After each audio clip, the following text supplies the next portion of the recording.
Good evening, ladies and gents. The World Final is only 5 days away. That's all we can say at this precise moment in time, but we know that it's going to get really exciting over the next 5 days, even if the venue hasn't got a clue what it's doing. That's only just my opinion, everyone else's, but it just seems like that. It's World Final, Saturday night. Yep, Saturday night, if you didn't know, at Hensford Hills, and that is where we are heading on Saturday from 4 o'clock, and hopefully around about 7 o'clock, 8 o'clock on Saturday night, we'll have a new world champion. But tonight's episode is all about the last one, the man who's had a quite exemplary year as world champion, George McMillan Jr. And, well, there's only one place we can start. We can cast our minds back to wonderful, gloriously sunny day in the Kingdom of Fife, as Cowan and Beef played host to its fourth Brisker Formula 2 World Final. A massive crowd was there to witness and watch the story of the gold unfold. But for George McMillan, it didn't always start that way. Cast your mind back to 2012. An emotional George McMillan jumps on top of his car and points to the Durham darkened skies as he wins the consolation semi-final at Barford, his first win after the passing of his late father. The following day, he took to the front and got in the mix for the gold, eventually crossing the line in third, only for it to be taken away on a technicality. Then the following year, he led the semi-final to the last corner, getting caught up with a back marker. Then in the final itself, after the fireworks of Speak and Moody, George inherited the lead, as the bloke who was leading, Christopher Kincaid, all but briefly ended up on the marker tyre. This is how it's panned out from the restart. So we'll pick up the commentary from the restart, and, well, we all know what happened after that. It is 5 laps, this time 5 for George McMillan in 100. Is the Scotsman going to hold on, but he is being caught very quickly now. 5, the young driver from the Cotswolds, Jack Aldridge in 921. He in turn is being caught by Neil Hooper in 676. Back markers are coming into play, and some of them are going so much slower than these leaders. Tim Bailey in 817, he gets out of the race leader's way. IOM 115 sounds awful as he comes fast on the home straight. How about this for a gaggle of cars? With Mark Jews, Barry Golden, Mickey Brennan and others. Oh, as Jews goes around, and is this going to be right in the leader's path? Jamie Avery then. Dale Moon is tangled up as well, but Jamie Avery comes into a tie. He's got tape in 126. You've got to hook up further back. Oh, Barry Golden. Oh, as Ollie's skills come together. Right on the exit of the bend, they get out of the way, which is good stuff. The race can continue from that point on with 100. George McMillan. George McMillan's gone. George McMillan tangles up with Jenny Kirstens, and now Chris McGoy goes bounding in. They go down the back straight for the last time. Chris McGoy takes the lead. Neil Hooper is going to go to the big last man lunch. Who's going to win this world final? They come to the line. It is going to be James Schweiger wins the world final. Oh my goodness, it goes to the southwest. James Schweiger wins the world final. Chris McGoy second. Neil Hooper third. The rest come through as well. Unbelievable stuff. You couldn't make that up. James Schweiger wins the world final. A truly unbelievable world final, as everyone still remembers what happened on that final couple of laps. George's story, unfortunately, was one of misfortune, but for James Schweiger, it's very much being in the right place at the right time. Sadly, though, a very disconsolate and very unconsolable George McMillan headed back into the pits, obviously distraught and thinking that his chance had gone. Come 2014, a new assault on the world title was to start. The F2 show. Not yet been seen in a Geomac selfie.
So yes, 2014 brought new horizons for George McMillan. With the achievement that he knew that he could do it, maybe at his home track. Cowan and Beef played host to the semi-final, to the World Final, the semi-finals on a non-fancy surface at Milden Hall. But that certainly made for much exciting things, as the whole Brisker Formula 2 fan base ended up at Cowan and Beef for a 3-day week of true top quality stock car action. To a packed crowd on this Saturday, a massive crowd, standing room only, and it was very much a case that because of what happened in 2013, the events of the previous year meant that the goodwill of all was on George, and indeed he had the biggest noise entering into the track. He lined up on row 5 outside, a very tricky place to start any World Final, but his local track knowledge played him in good stead, with a lot of unfancied runners ahead of him. After a few restarts, it was Barry Golden who sped away, and as the race settled down, the 100 car gathered pace, swooping into second. Disaster then befell Golden, spinning and crashing heavily on oil deposited by Steve Gilbert's expired engine, and for the second time in as many years, George had inherited the lead of the world. With just 7 laps remaining, all he had to do was get home.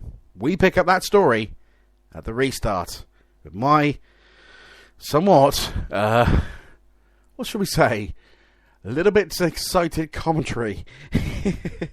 So here we go. If you haven't heard this, and I'm pretty certain everyone has, here it is again. For all of you to hear again, it's the last 7 laps of last year's World Final here at Cowan and Beef Race, at the Cowan and Beef Race Wall. The grid is formed. The steward and the clerk of the course happy with the lineup. And the Brisker officials. Mr. Starter Dean Alexander starting to dance.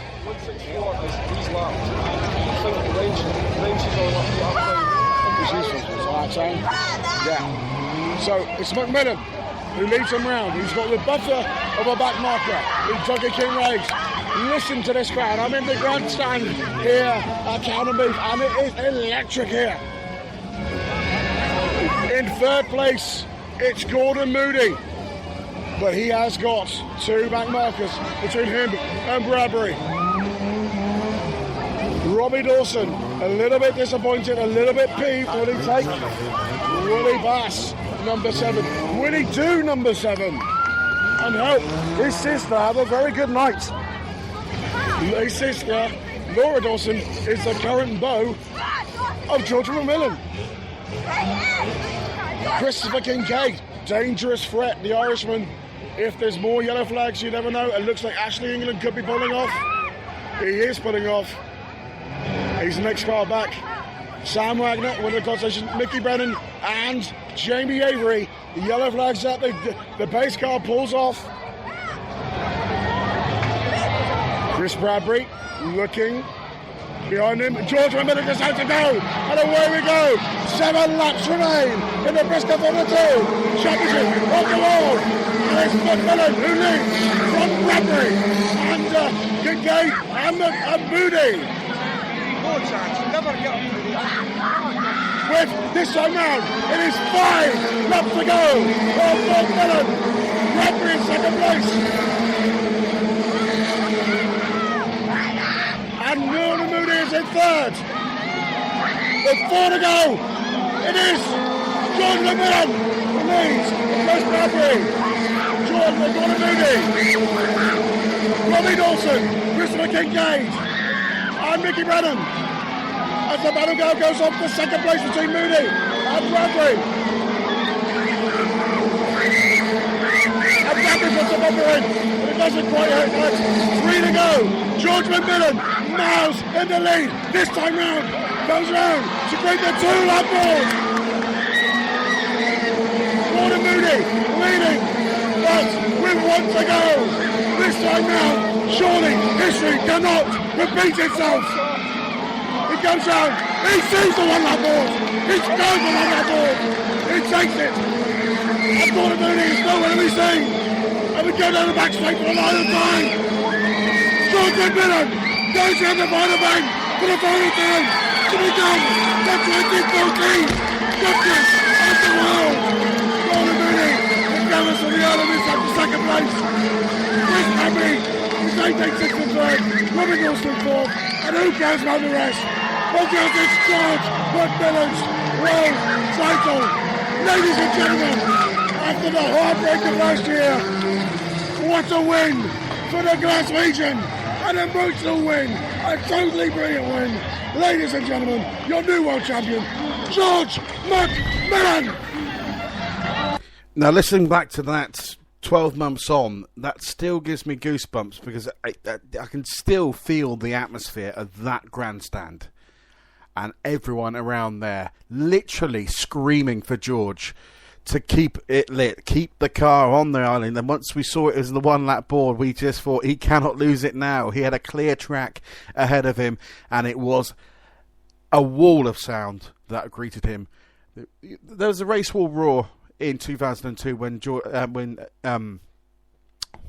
Chris Burgoyne won it, and I've been told that in 1990 when Alistair King won it, there was a similar roar, but I can tell you this now, that was something else. A popular winner, a very, happy winner. And, the story wasn't all about those two numpties that crash every year. I'm going to call them numpties. I don't care. Because their two egos got the better of them and spoilt the last 4 world finals. So there you go. So that's where we are. George crossed the line. Totally bewildered, totally not knowing where he was. He looked like he'd been hit by a steam train, and got out the car straight onto the roof, and it was just one of those things. Those track just got swabbed in a sea of orange and supporters. George opened his overalls, stripped down to his t-shirt, in the orange t-shirt in memory of his old man, in a state